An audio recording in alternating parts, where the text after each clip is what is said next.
प्रधानमंत्री नरेंद्र मोदी आज देश की जनता से मन की बात करेंगे। इस बार वो रेडियो के जरिए सीधे जनता तक पहुंचेंगे।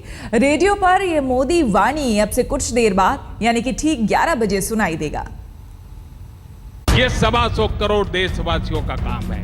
125 करोड़ में एक मोदी नाम का इंसान भी है। अकेला मोदी है ऐसा नहीं है। सभाओं में आपने प्रधानमंत्री नरेंद्र मोदी को कई बार सुना होगा। मोदी जी बड़ा विजन बताओ ना, बड़ा विजन।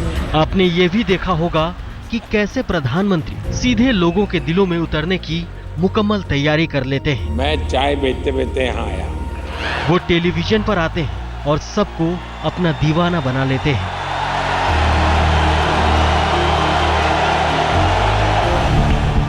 वो सोशल मीडिया के जरिए लोगों से जुड़े होते हैं। उनकी सरकार का कामकाज ट्विटर के जरिए पलक झपकते आप तक पहुंच जाता है।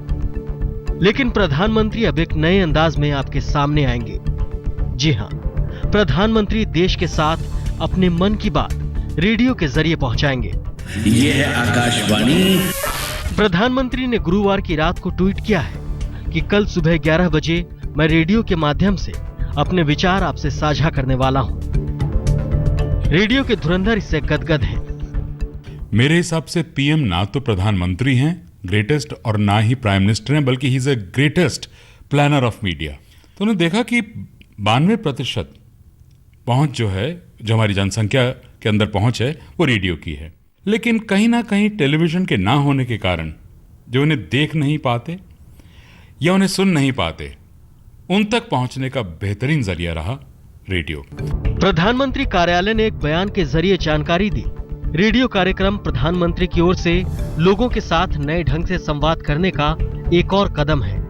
टीवी और इंटरनेट की क्रांति के युग में मोदी रेडियो की तरफ लौट रहे हैं। ये है आकाशवाणी। 2 अक्टूबर को मोदी ने देश को स्वच्छता का संकल्प दिलवा दिया। अब दिल की बात सुनाएंगे, लेकिन वो जरिया रेडियो होगा। गुजरे जमाने की चीज बन रहे रेडियो पर शुक्रवार को प्रधानमंत्री देश को संबोधित करेंगे। इस कार्यक्रम का नाम रखा गया है मन की बात। पीएम का रेडियो संबोधन सुबह 11 बजे शुरू होगा, जिसे आकाशवाणी के सभी नेटवर्क प्रसारित करेंगे। कार्यक्रम का प्रसारण पहले हिंदी में होगा, बाद में क्षेत्रीय भाषाओं में इसका अनुवाद भी प्रसारित किया जाएगा। रेडियो तो आधुनिक संचार का सबसे पुराना तंत्र है। टेलीविजन के प्रसार से पहले रेडियो पर अपने नेताओं को सुनकर लोग अपना मानस बनाते थे। आज रेडियो गुजरे जमाने की चीज बनती जा रही थी, लेकिन मोदी ने उसे जिंदा कर दिया।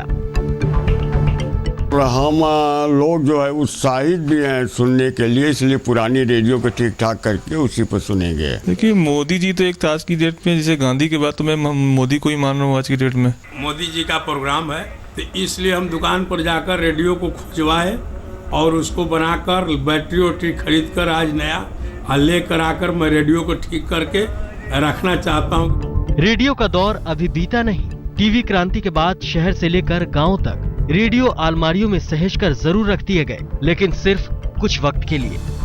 एफएम ने रेडियो के अंधेरे में घिरते भविष्य को नई रोशनी दी, जहां टीवी नहीं, इंटरनेट नहीं, अखबार नहीं, देश के उन दूर दराज के गांव में आज भी रेडियो की आवाज गूंजती है।